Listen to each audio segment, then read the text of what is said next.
First, you have to find renters. Then after you find renters, you got to chase them down every month just for them to pay you the rent money. Then, you know what they're going to do? They're going to tear up your house. After they tear up your house, they're going to want you to fix everything that they tore up ASAP. And then if you don't fix it ASAP, then they're going to say they don't have to pay rent. Then you're going to try to go and evict them, but it take about 3 months for you to evict somebody. So they're going to be living in your house rent-free for 3 months, tearing up. So then after you do get them evicted, what you're going to have to do, you're going to have to go in there and fix everything that they done tore up. They done kicked holes in the wall, left water running, flooded the place, done everything stupid to your house. Not to mention, you got property taxes to pay, and you probably got a mortgage on that thing. Now you got to find new renters, rinse and repeat the same thing over again. Hey, TikTok world! I had a bad investment. I invested thousands of dollars in a company. They were going to make life-size Henry Winkler dolls. Come to find out, it was a Fonzie scam. Lost it all. RVs are a horrible financial investment.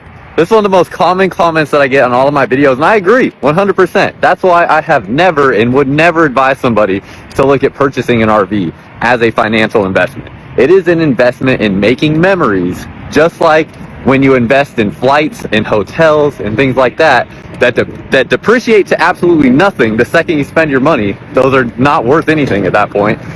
Just like RVs depreciate, you are making an investment in making memories, not an investment financially. And that's what RVs are. They're just a memory-making investment. Small business owner, let me tell you one of the bad investment that I feel like a lot of you are actually doing. That is why a lot of you work like elephants and then you have little profit. See, I remember when I started my business, right? I would invest so much in paper bag. Paper bag at that time was even affordable. Not now that they are telling you that 100 pieces is like 100 and something thousand naira. At that time, paper bag was really affordable, but at the end of the day, I was using my own money to do paper bag, and the profit coming in was little. When I started making profit, I would take out of that profit to do paper bag. Profit will still not be enough. No, packaging is like something that you want to do because you want it to be nice, presentable, but let me tell you, you can use plain nylon and put your name on it. Because at the end of the day, how many people have you seen with all these paper bag and then you copy the number and say you want to buy from so person? How many? Let's not lie. A lot of us now buy things online or go into the store to buy. Nobody takes number from any paper bag these days to say they want to go and patronize that vendor. Story. I know a lot of you, when you make plenty sales like that, you want to display it and the likes of it. I was once like you, yes. I would make like 100 sales in a week and then I will not send it out. I will put it there. It look plenty. Be disturbing my clients from receiving their order because I want to show people that I'm selling over 100 pieces in a week. But now I don't even do it anymore. When you buy it, I send to you immediately and I'll just tell you it takes 2 to 3 days, 4 to 5 days to get to you. And I don't even use paper bag. I use plain nylon. Yes, you want to eat the paper bag, let me know. I'm not talking about big brands. I'm talking about small brands here. Personal for me, I'm going to call myself a big business owner. I am not a small business owner, okay? And I don't even use paper bag because my clients are in the DM.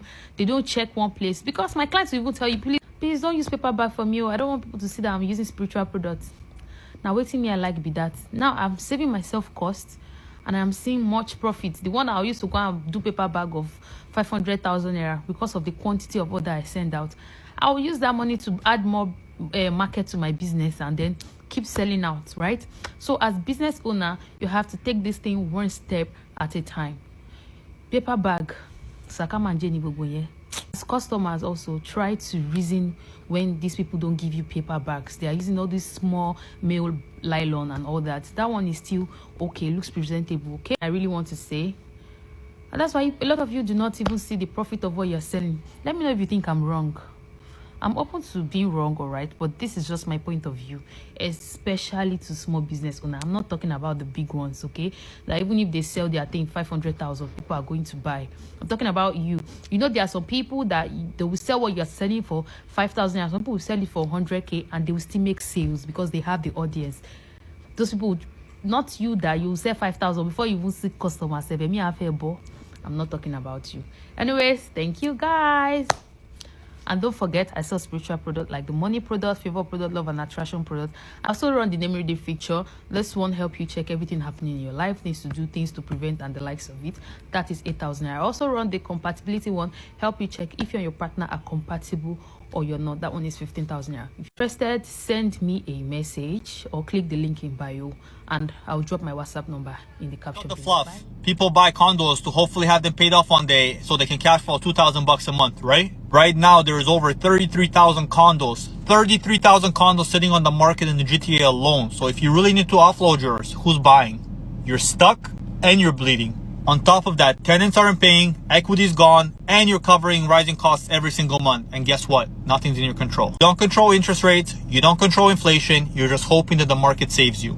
Sure, the prices will recover in 5 years. But let's be honest, can you actually carry that long? Or is the weight gonna crush you before you even see a dime of cash flow? That is why I started preaching digital franchising. Same 2K a month, no overhead, no tenants, and no $600,000 mortgage tying down your life. You tell me, what's a better investment, hope or control? If you're done gambling on the market and you want to see how this digital model works, shoot me a DM with the word freedom and I'll show you exactly how. Hey Brian, what's the worst investment decision you've ever made? Buying a race car. What was the race car? Subaru STI. She was great. Yeah, until she wasn't. Until she wasn't. How much do you think you spent? $30,000 to buy it, and then 10 grand to repair the engine after it exploded. And then for the year that I had it, it was about 50 grand. Was it at least fun for a period of time? It was the best year of my life until the engine exploded. Why would you buy a race car in New York? Because I was 20. Worst investments you can make. It can be confusing as hell trying to figure out what to do with your money with people on social media and in the real world constantly bombarding you with information. But you know, I give you the straight unbiased scoop on all things personal finance, and that's why you follow me. Somebody you kind of knew in high school or college has probably reached out to you trying to sell you this first thing. It's called whole life insurance. Now, life insurance itself is not bad. It's something you need if you have dependents. But with this type of insurance, the entire premium from the first year goes straight to the salesperson, which can be as much as $10,000. And that insane commission is why you see so many people trying to sell it. That, coupled with the fact that it only grows at a rate of 1 to 3% a year, makes this a really bad investment. Timeshares may sound great on the surface because you get to own part of a vacation property without having to own the entire thing. But what the salesperson doesn't tell you is that the value of timeshares typically goes down over time. You're responsible for all the maintenance fees, which typically go up every year. There's not a whole lot of flexibility for when you get to use it, and if you want to get out of the contract, good luck. You've probably heard ads on the radio for companies that are specifically for getting you out of timeshare contracts. That's how hard it is. A brand new car is the biggest destroyer of wealth out there. If you're worth over $1 million and you can afford it, that's one thing. But if you're just scraping by like most people are, then a brand new car is about the worst investment you can make. For one, you lose 10% of its value as soon as you leave the dealership. So if you bought a $50,000 car, you lost $5,000 as soon as you drive the car off the lot. With the average new car payment being $725 a month, you're way better off getting a used vehicle coming off of a 3-year lease. And that's what I did. It's going to be in pristine condition because the dealership wants to sell it. You're going to get something that's still reliable, and it's going to be $10,000 to $20,000 less than a brand new car, depending on what you're getting. And this last one is something you see on a lot of commercials these days. I even heard a prominent sports radio host promoting it, saying that the stock market is too up and down and this is a much more stable investment. What he doesn't tell you is that the stock market traditionally earns about 10% over the long term. This investment is more like 4 to 5%. It can be good if you're old and looking to just keep what you have, but if you're trying to actually grow your wealth and retire one day, this is a horrible investment. And it's gold and other precious metals. Restaurants are the worst investments ever. They have expiring goods. They're heavy on low-paid people, and they are reliant on reputation and trends. Like, is it a trendy restaurant or not?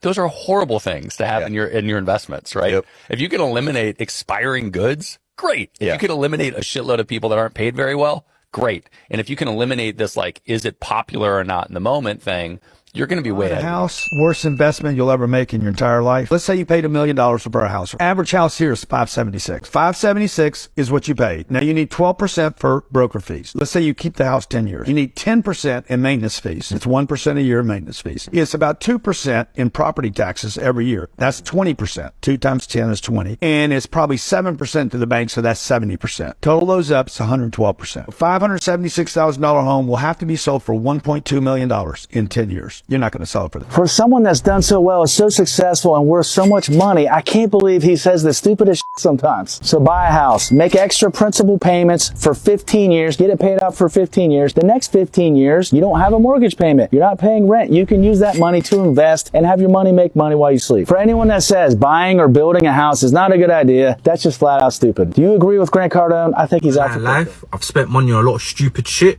but I think the worst investment I've ever made was in Jordan 4s. Don't get me wrong, there's a couple pairs, like, they're cold in it. You got your black cats, there's like the Raptors with the purple on it, there's like the Oreos. I can't think of any other pairs, but like, Jordan 4s are the most uncomfortable shoe, bro. Or maybe it's because I got big feet, but they're not nice to wear. I think Jordan 4s were designed for kids because they look amazing, but when you actually put them on your feet, bro, like, why am I in pain? I'm meant to be enjoying, like, wearing a shoe. It's meant to be comfortable. But no, yeah, to this day, I think my worst investment in life was buying a pair of Jordan 4s, bro. I wear them on special occasions, and even then, I always pack my sliders just in case. It's not worth it. Is such a disaster, and people don't understand that we've been in a 50-year bull market besides one correction in 2008. Listings in Florida and Texas and Arizona are at all-time highs. Nobody is buying. When you're looking at the average house price, there's no liquidity there. It's not like houses are turning over at those prices anymore. The true value of housing should be marked down 20% at least. New York, California, some of the most resilient real estate markets are doing fine, not commercially, residentially. They're doing fine. But I think that could change too. Yes, there's not a lot of housing available, but if the economy rolls over, do you really think that is going to continue to appreciate? Maybe. Those are the markets where I would say, fine, you can buy a house. Anywhere else, forget it. I'm looking for a new place to rent in Santa Barbara, $40,000 a year, but the value on Zillow says it's $1.1 million. It would take 30 years to recoup $40,000 per year to make that money back. Like, you might as well buy a treasury bond that will return greater. And that's not saying, like, yes, rent prices can go up. The rent is too damn high already, okay? The rent could easily go down. If you are new to investing, you have your first $100,000 and you're like, well, I've heard that real estate's a great cash flowing opportunity. Forget it. Forget it. There are people that have levered up, bought 100 units, 1,000 units, and they're going to go under. When that happens, then you can buy a house. Until then, the S&P returns 10% per year, and you don't have to pay mortgage taxes. You don't have to pay maintenance. You don't have to deal with a headache. Just give it to the 500 biggest companies in the U.S., and you'll be fine. WNBA is a bad investment, part 2. Now we're going to talk about the IRR, or the internal rate of return. So for those who don't know, the IRR is a way to calculate something's investment return, which excludes external factors, hence it being internal rate of return. Now, according to this theory, an investment should be made only in terms of profitability. An investment should only be made if the IRR is greater than the minimal rate of return accepted. So like the WNBA having its cost of operations being way higher than the money that it brings means the IRR is probably not higher than the minimum rate accepted for returns. Therefore, by using this metric, it is also not a good investment. So no matter how you spin it, it's a bad investment across the board. Ladies, I always tell y'all, any investment in a man is a bad investment. Now, Daima and Willie, they're going through some trials and tribulations now that their relationship has ended. And, Daima came out today and detailed everything that she did for Willie before, during, and after he got locked up. And that was too much, girl. That was too much. How much she helped him. I think she put $4,000 towards the lawyer fee. She brought clothes from Jamaica to the US for him after he was released. That's so backwards. I've never heard of that yet. So usually you bring clothes from America, Jamaica. But yeah, she did a whole lot of stuff for him. Was putting money on his books, $150 a month or bi-weekly, I think. She was just doing the most. Now this ungrateful MF, he came out to talk about, he should have never got with her because basically a dime assaulted him up, something of the sort. Like, I'm telling you guys, leave these men where they are at.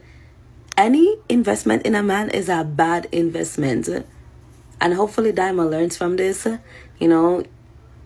There's always a outfit, a shoes, a bag, something else to do with your money before you spend it on a man. 4 of the worst investments you can make as a software engineer. Number 1, therapy. All of your problems are because you're in software engineering. Matter of fact, I'm going to diagnose you right now and save you some money. You are on the autistic spectrum, although not deep enough to pop a Nazi salute, I hope. You have tremendous amounts of imposter syndrome with a hint of bipolar disorder, megalomania, narcissism, 88. Number 2, the Porsche 911 GT3 RS. Let's be real for a minute. The reason you're grinding so hard is because you've convinced yourself that at one point you can afford this. And to be honest, yeah, you might be, if you make director of engineering or if you have a successful exit with your startup, but purchasing this is going to be coming face to face with the grim reality that there is nothing beyond this finish line that you set up for yourself. It is going to feel vacuous because you've sacrificed quality time with friends and family to get here, and there's nobody to ride shotgun with you. Which brings me to wasteful investment number 3.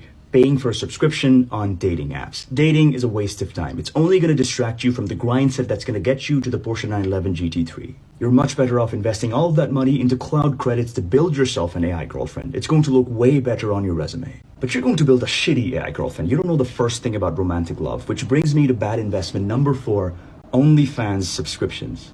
Don't do it. You need to be subscribed instead to OnlyFans. Lock in so you can break into big tech. You need to reserve your simpery for Mark Zuckerberg. The stock's been crashing. Bad news today. Here's why the stock is on the verge of being uninvestable.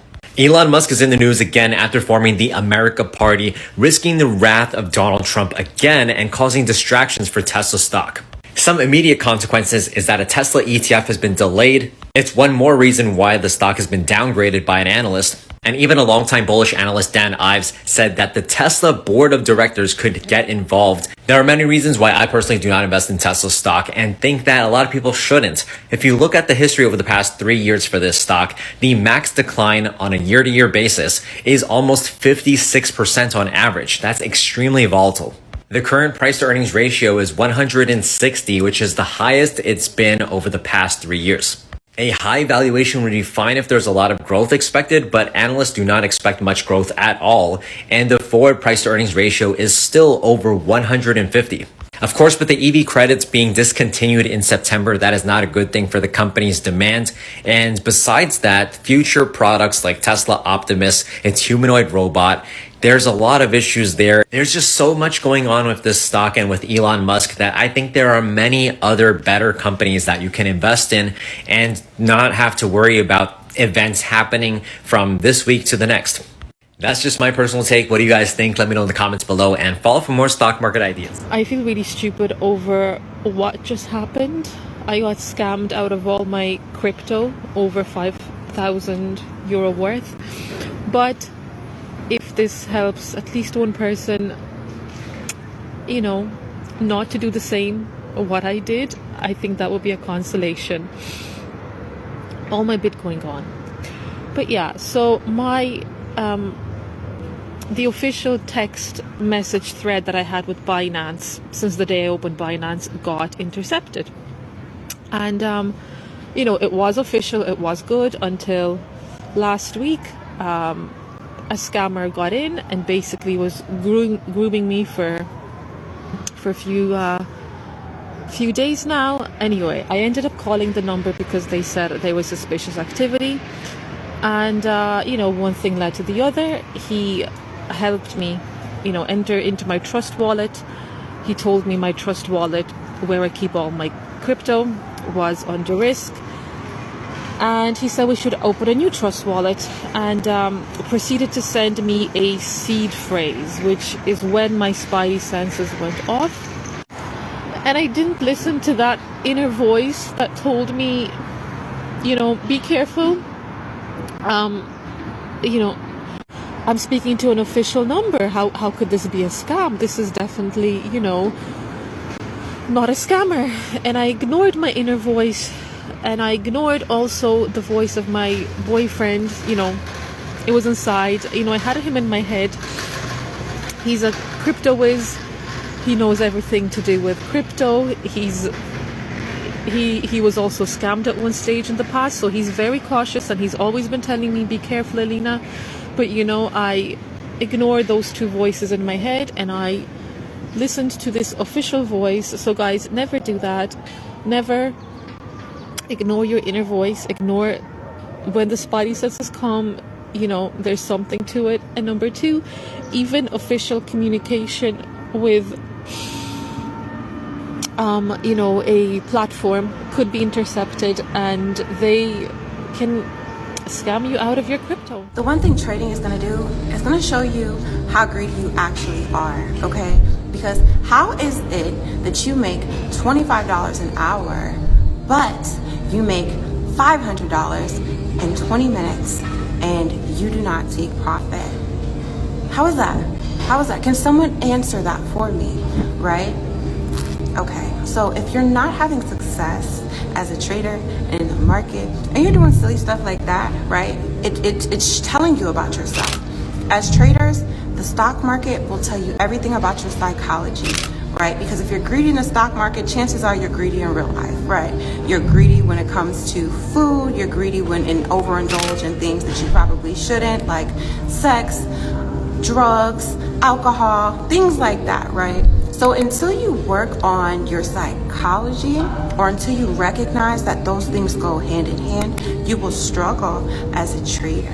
So my best advice to you guys is really focus on becoming the best version of yourself, right? When I think about myself and I think about all the journeys that I've been on, the main thing that I've done for myself is work on being a better version of me through my discipline, right? Through my health and wellness, through my financial goals, and just through overall doing personal development by investing in mentorship and whatever it is that I need to grow as a woman and become the version of myself that I'm always envisioning. So do that. Working earnestly and you're working from your heart with a clean mindset, things will happen, things will manifest. It may not manifest on the timeline that you so desire, but that doesn't say it is not coming, because any good thought sowed in the universe will come back to the sower of the thoughts. Likewise, any evil thoughts sowed in the universe will come back to the sower. Condo is a piece of garbage as an investment. Don't do it. If you have one, I'm sorry. Sell it. Get out of it. Condo is the only piece of real estate I've ever lost money on. Condominium association are insane. And I know because I've been on boards of directors of condos. I had fourplexes, about 10,000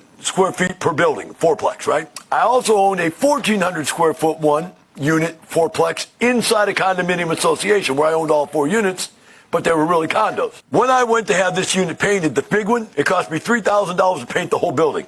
Inside the association fought over who was going to do it. They finally picked the most expensive place they could get it done and paid for the insurance. Cost $12,000 to do what I did for $3,000, and it was a building half the size of my other one. And I didn't get to pick the color. They don't know what they're doing. They're non-real estate people controlling real estate. Are you with me? And that's a bad move.